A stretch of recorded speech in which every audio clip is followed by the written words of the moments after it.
Nah, kalau kemarin syarat wajib itu ialah setiap hal yang mengakibatkan seseorang mempunyai kewajiban, mempunyai beban untuk melaksanakan ibadah haji.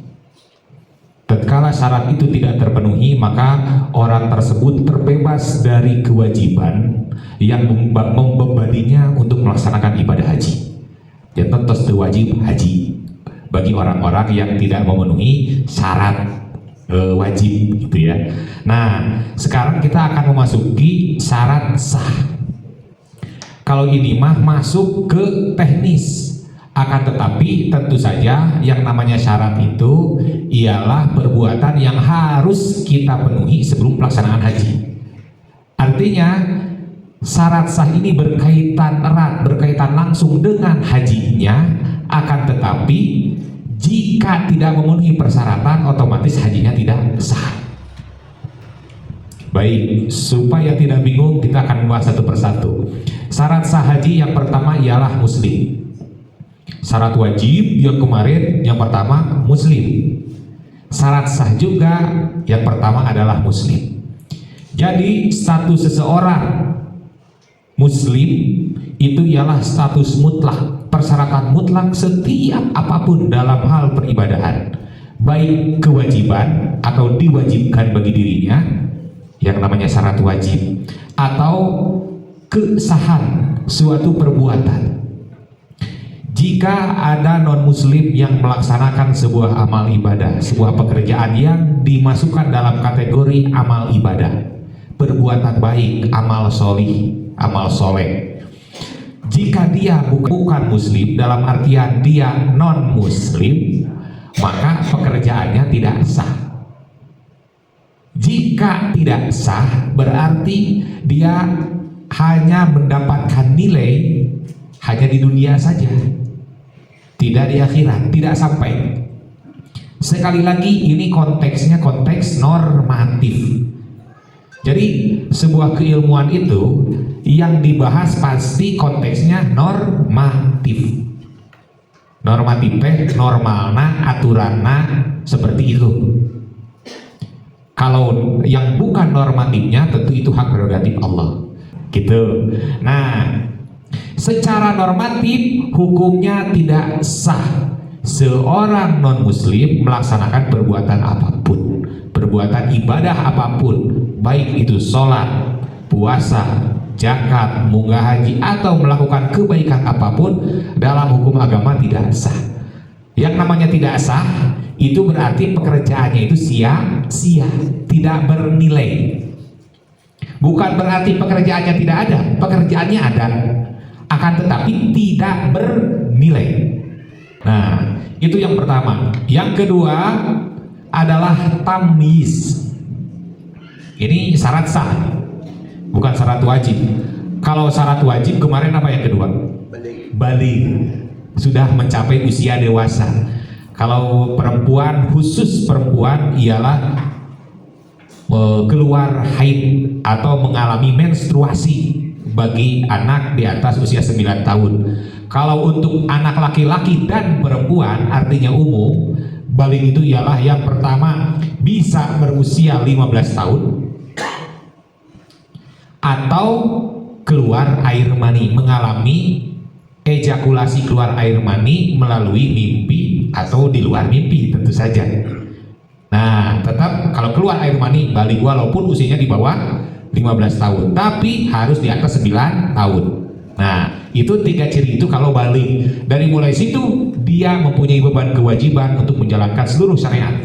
Sehingga setiap syariat yang dilaksanakan akan ditulis sebagai pahala untuknya, dan jika ada syariat yang ditinggalkan maka akan ditulis sebagai dosa untuknya. Itu kalau baligh karena syarat wajib. Kalau syarat sah tidak memerlukan harus mencapai usia baligh dulu kalau ukurannya sah. Cukup jika seorang anak sudah mencapai usia tamyiz. Artinya tamyiz itu saur bahasa Sunda manon hidang. Hidang itu dia sudah ngerti. Kan aya budak namanya ge usia 4, 3, 5 tapi terus ngerti. disebut nate kobe kokolot begog, jenengnya kobe kokolot begog. Dia sudah ngerti artinya si cabai itu, si cengkeh itu walaupun ini merah, tetapi kalau dimakan bukan manis tapi pedas. Berarti budak teh ngerti. Kalau anak yang belum ngerti mah nu penting beureum amis saka anak teh dimakan. Atau dia sudah tahu bahwa tempat untuk BAB, tempat untuk kencing itu bukan di Pampers tapi di mana? Di WC misalkan. Nah, berarti dia sudah ngerti. Kalau masih BAB pup di Pampers atau napi papang kencing di Pampers berarti belum tamis, belum tahu. Tapi kalau misalkan terus hidung mah sudah tamis mah dia akan melepaskan celananya. Kemana? KWC. Hoyong hoyong papang tuh udah ngerti. Kemudian dia akan mengerti mana anu bahaya atau tidak. Misalkan ada pisau. Walaupun anak-anak itu yang namanya anak-anak, kan fitrahnya anak-anak itu suka bermain. Kadang permainan yang menimbulkan bahaya atau tidak, kan gitu. Fitrahnya suka bermain. Tetapi seorang anak dia akan tahu, misalkan ini ada pisau. Pisau ini jika saya permainkan dengan sembrono akan membahayakan. Dari cirinya dia udah tamis. Upami tamis mah pisau teh kumaha we kadang-kadang menyakiti dirinya sendiri karena tidak tahu bahwa itu akan membahayakan dirinya. Gitu. Nah, jadi ukuran tamis itu beda dengan ukuran balik. Kalau ukuran balik ada kriteria pasti, ada usia pasti. Kalau tamis, kalau hidung berbeda-beda, tergantung anaknya. Ada dari usia 3 tahun atau 4 tahun tos tamis, tos hidung.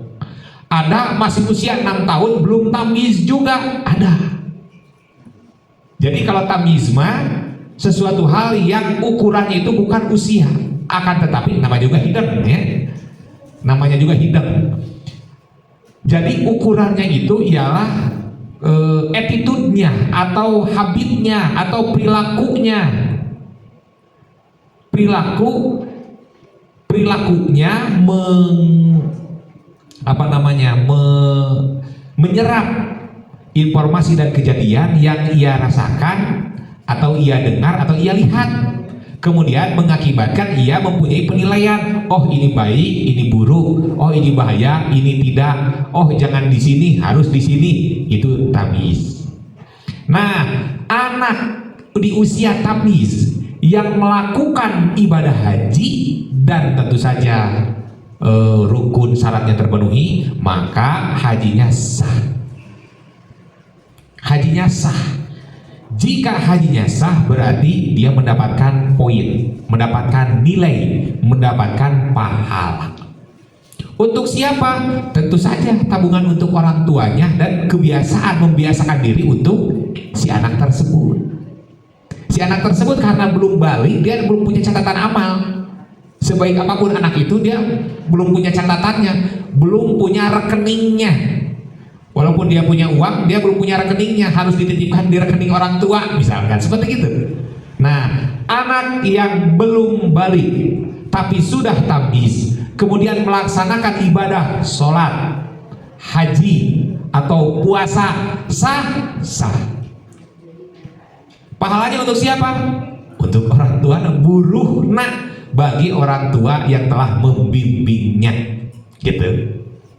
Nah itu kami jadi sah. Kan banyak yang nanya, Pak Ustadz, saya lihat di TV banyak anak kecil tapi melaksanakan ibadah haji sama orang tuanya, melaksanakan ibadah umroh sama orang tuanya, itu sah atau tidak? Kalau usia tamyiz ke atas itu sah, karena syarat sah itu dari mulai tamyiz. Kalau dari usia tamyiz ke bawah dia belum tamyiz, artinya masih bayi lah gitu ya, masih benar-benar anak-anak yang belum ngerti apa-apa, hanya bisa jalan kaki dan sebagainya, itu mah hanya diajak ameng hukul, mungkin memperkenalkan, tapi belum sah gitu. Kan sok ayo di papangku, di punggu gitunya, di papangku dan sebagainya.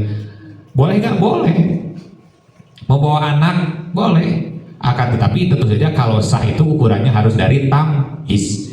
Sebelum tamyiz maka hukumnya tidak sah, walaupun dalam kaifiatnya, dalam pelaksanaannya itu tidak ada yang salah, misalkan tetap saja kalau belum tamyiz itu tidak sah. Kemudian Bapak Ibu sekalian, yang ketiga tentu saja syarat sah itu ialah memenuhi ketentuan. Artinya rukun dan wajib haji yang nanti akan dijelaskan. Naon rukun haji, naon wajib haji, apa perbedaannya, apa persamaannya, nanti akan dijelaskan temuan selanjutnya. Akan tetapi tentu saja setiap ibadah itu dinilai sah jika sudah memenuhi unsur-unsur yang diharuskan, harus dilaksanakan, yakni terpenuhinya rukun dan wajibnya, itu aya cawadeun gitu, baru itu sah. Kalau tidak terpenuhi maka otomatis tidak sah. Selanjutnya yang keempat ialah dilaksanakan di waktu dan tempat yang telah ditentukan. Tentu saja Bapak Ibu sekalian, ibadah haji itu seperti yang telah dijelaskan dalam definisi. Artinya kemarin dijelaskan bahwa haji itu ialah ibadah yang waktu dan tempatnya ditentukan. Tempatnya tentu saja sudah ditentukan. Ka'bah aya di mana, di situ. Masyair aya di mana, jadi dinya. Arafah aya di dinya, Mina di situ, Muzdalifah di situ. Kemudian Mas'a, tempat sa'i di situ. Kemudian Jamarat di situ. Gak pindah-pindah, sudah ditentukan. Jadi ibadah yang tempatnya ditentukan itu ibadah haji. Dan ibadah haji juga waktunya ditentukan. Tidak semau gue, tidak bebas, tapi ditentukan. Pelaksanaan ibadah haji tentu saja itu hanya tanggal 9, 10, 11, 12. Berapa hari? 4, 9, 10, 11, 12. Kalau nafar awal, kalau nafar sani 9, 10, 11, 12, 13, 5 hari itu teh maksimal. Jadi sudah sudah maksimalnya harinya segitu. Jadi sebetulnya melaksanakan ibadah haji mah nggak panjang-panjang, nggak lama-lama, ibu sebentar. Makanya ada BPIH Plus khusus untuk para pejabat. Karena kalau para pejabat kan waktunya terbatas. Ditinggalkan hanya seminggu saja, pas datang ke kantor tanda tangannya terus numpuk. Tanda tangannya terus numpuk. Nah, jadi hanya untuk melaksanakan ibadah haji saja. Karena ibadah haji hanya di situ. 9, 10, 11, 12 nafar awal. Bisa kalau nafar sani tanggal 13 selesai sudah. Cuman yang jadi masalah, walaupun hanya sebentar 4 atau 5 hari, pelaksanaan ibadah haji itu beruntun. Secara berurutannya langsung nggak beredel, makanya capek gitu. Itu yang mengharuskan kita untuk melakukan persiapan lahir, latihan visi dan sebagainya. Kalau dari harinya memang sebentar, tapi capek. Jadi Bapak Ibu sekalian teh moal kabujeng istirahat sapertos di bumi di moal aya kan begadang ya teh kan, peralihan dari Arfah ke Muzdalifah itu teh begadang karena ukurannya tengah malam. Namanya lewat tengah malam tabu satu terus di orang naik duit karena bus ngalih di tempat ieu katok gitu terus menerus. Itu yang membuat banyak orang drop. Makanya Bapak Ibu sekalian, selama di sana itu nanti akan dibimbing oleh para dokter kloter, kemudian oleh KBIH juga disarankan jangan terlalu memporsir tenaga. Kadang-kadang saking semangat pas sumbingkan itu diporsir karena semangat tinggi kan. Akhirnya pas puncak pelaksanaan ibadah haji drop, itu yang dikhawatirkan. Maka diawet-awet. Maka dalam hal ini diberitahukan atau diinfokan kepada ibu bapak sekalian bahwa kalau di sana wayahna tong nyeri hati upami diatur-atur. Saya teh di Indonesia teh bukan orang sembarangan, di sini diatur-atur misalkan ke budak, karena petugas haji pasti kan orang anak-anak muda, karena diambil dari para mahasiswa Indonesia yang Al-Azhar, kemudian petugas Kementerian Agama yang melalui seleksi usia juga, jadi mengalir kene. Tapi ngatur-ngatur orang wayahna itu untuk kemaslahatan kita. Kemudian pelaksanaan ibadah pun akan dijadwal, di schedule. Nanti program umroh sunat juga yang difasilitasi oleh KBIH pasti dengirin sadayana. Nanti pembimbing akan melihat, oh Bapak wayahna bapak istirahat lah we tong geuning umroh margi tanagina di awet-awet kage hajian misalkan nanti ke pembimbing di apa dipertimbangkan setiap orang itu karena memang haji mah ibadah anu nyarentek waktuna teu aya jeda-jeda tapi langsung tak beres ieu kieu beres ieu kieu beres ieu kieu dan seluruhnya harus kontinu gitu. Nah, kembali Bapak Ibu sekalian, jadi syarat yang keempat, syarat sah melaksanakan ibadah haji itu ialah dilaksanakan di waktu dan tempat yang telah ditentukan. Tidak bisa digantikan di tempat yang lain atau tidak bisa digantikan di waktu yang lain.